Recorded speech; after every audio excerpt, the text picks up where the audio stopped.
I am talking today about gift giving and receiving. I know it's just July. We're past Christmas, and actually, we're not past Christmas in July. Christmas in July is coming up.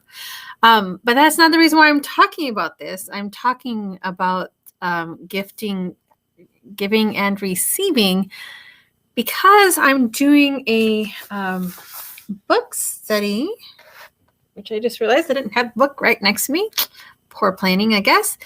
But it's called Woman, You Are Free, a spirituality guide through the book, The Gospel of Luke by Susan Llanos.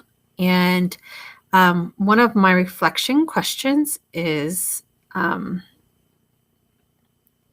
giving and receiving. How does your giving and receiving, how did it develop?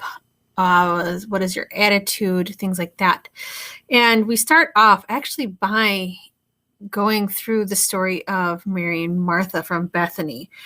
And so we go deeper into the idea of what a gift is. And at first glance, it looks like Martha is being the good hostess. She's doing what she's expected of her.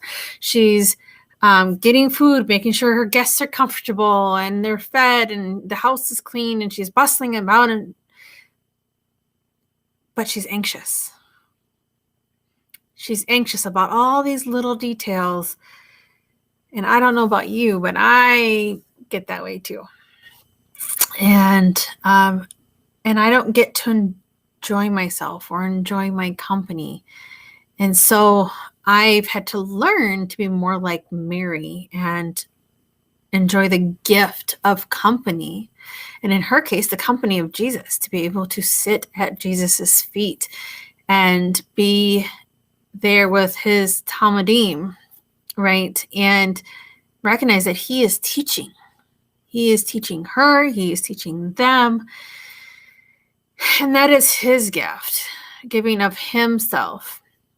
And being able to receive that. Mary is able to sit back and receive his gift.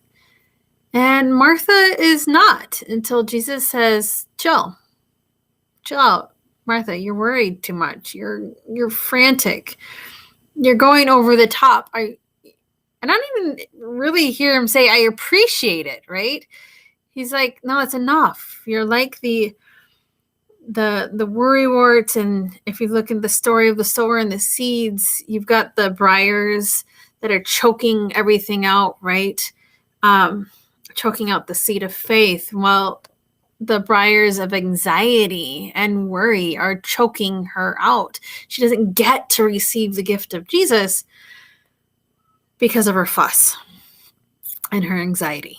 And so that's just really important to understand as part of the giving and receiving of gifts. So how does the giving and receiving attitude happen, and how does it develop? Part of it is innate. According to Gary Chapman, the gift love language is an innate part of who we are. Some of us, it's a primary love language, and for some people, it's not. For me, I like gifts, but not as much as one of the dialects of gift giving. It's also a dialect of quality time and a dialect of acts of service. So mine is kind of like a mush of all three. It's called the gift of presence, Presence, presence, not presents, but presence, like a being there. It goes beyond the spending time together, but also making that time meaningful and thoughtful, and showing up when you say you're going to be there, and standing up for that person, and really working together.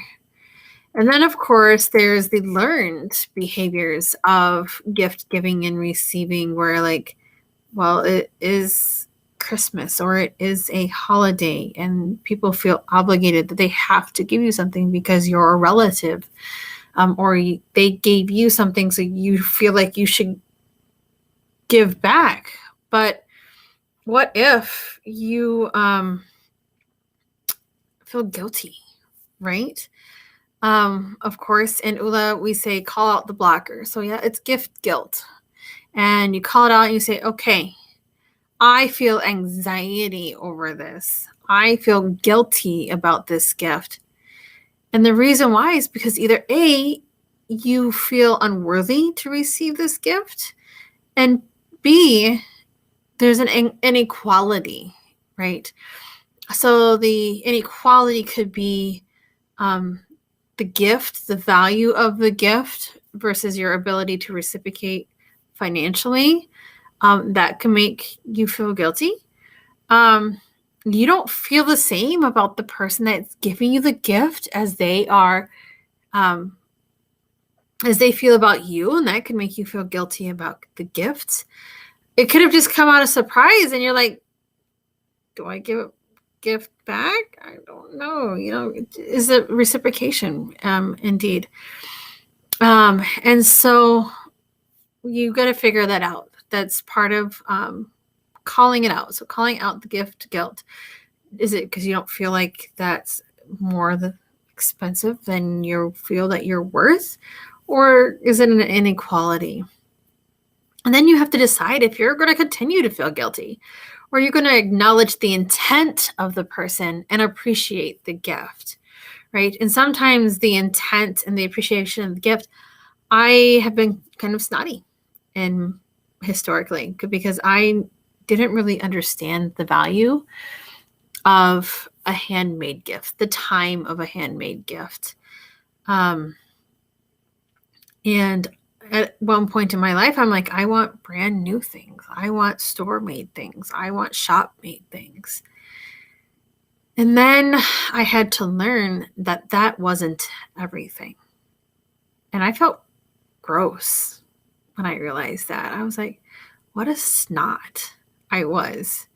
That all I wanted was brand new or not handmade, and I didn't appreciate it. And then finally I realized the value of a handmade gift. The time that it takes for that person to put into it, the love they are doing it, because they are creating it and they are thinking about you as they are doing this for you to receive it, and then not to appreciate it when they give it to you.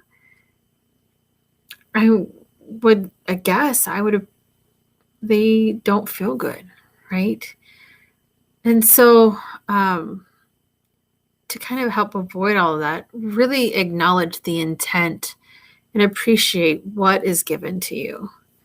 Now, if it's a bag of poop, that might be a little bit of story, and they might try to tell you something, right?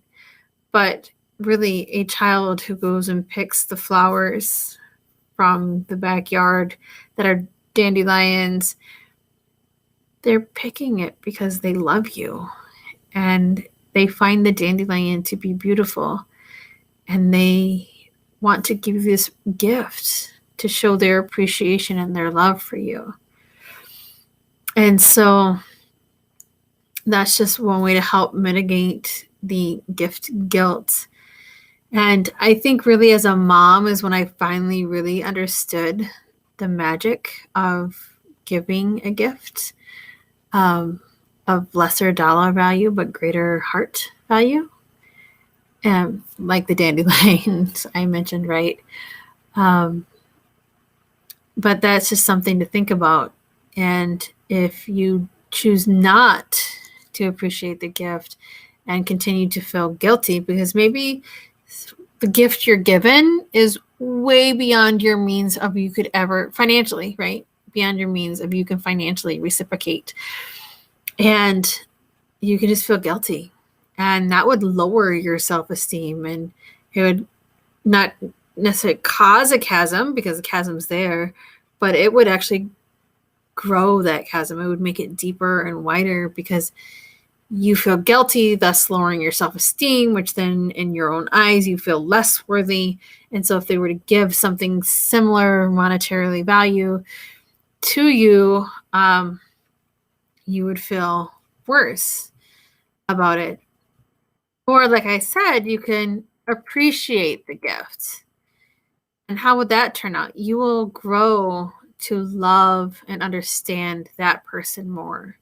You'll grow in your ability to appreciate what they give you And so that's just one thing to look at when you're looking at calling it out, the gift guilt. Okay, am I going to let myself feel guilty, or am I going to appreciate the gift?